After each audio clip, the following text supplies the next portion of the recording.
Hello guys! Welcome back to my channel! Today is magluluto tayo ng Arabian Harees recipe. Keep on watching guys!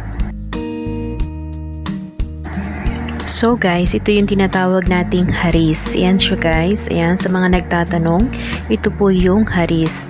So kailangan lang po natin dito ng 3 cups ng Harees. Ayan guys. And huhugasan natin tong mabuti at ibababad po natin siya ng mahigit na 6 na oras bago po natin siya lutuin. So ngayon guys, bago ako matulog, ibababad ko na siya para kinabukasan tsaka ko siya iluluto.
And so yan guys, ito na yung ating Harees na binabad natin ng halos na 6 na oras. Ayan, medyo nag-double size na yung laki niya. Ayan, at lumambot na rin siya.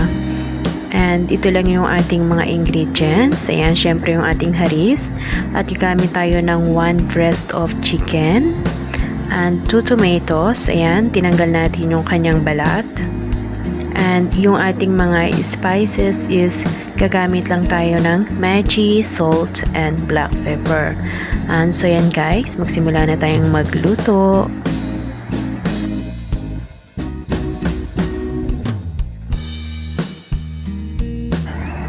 Ito na guys yung ating paglulutuan. So ilagay na natin yung ating Harees. And ilalagay na din natin yung ating breast chicken. And pagkatapos nyan is pupunuin natin siya ng sabaw at sisimulan na natin siyang pakuluin. So yan guys, ang pagluluto ko nito ng Harees is inaabot ako ng mahigit na 4 na oras. Ayan, kahit binabad na natin siya ng 6 hours is kailangan pa rin natin siyang pakuluin ng mahigit na 4 na oras. Ayan, bago siya tuluyan na maluto.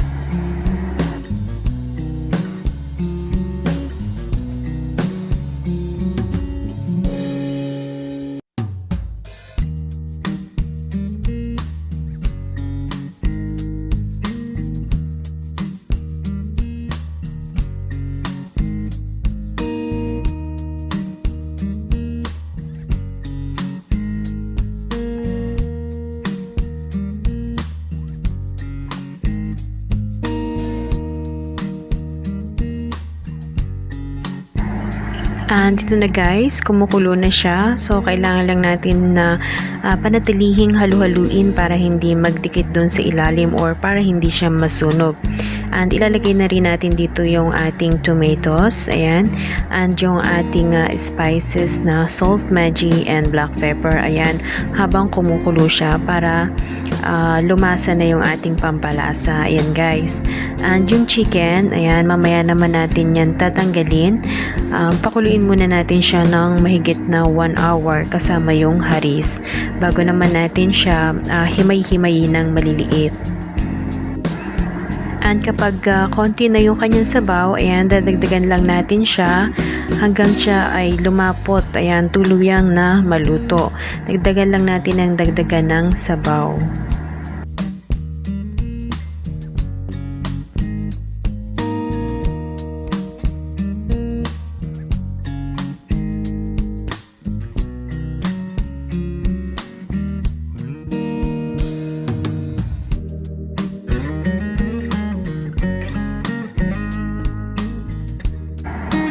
And so yan guys, pagkatapos ng 1 hour is tanggalin na natin yung ating chicken at himay-himay na ito ng maliliit. Pagkatapos is ihahalo uli natin siya dyan sa ating haris.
And finally guys, ayan, after ng 4 hours, ayan, ganyan na yung itsura ng ating haris. Ayan guys, and subukan nyo guys, ayan, at napakasarap niya. And ito talaga yung niluluto tuwing Ramadan. Ayan guys, kung makikita ninyo, ayan, tuwing Ramadan is napakaraming mga haris. Ayan, haris talaga yung hinahain tuwing Ramadan.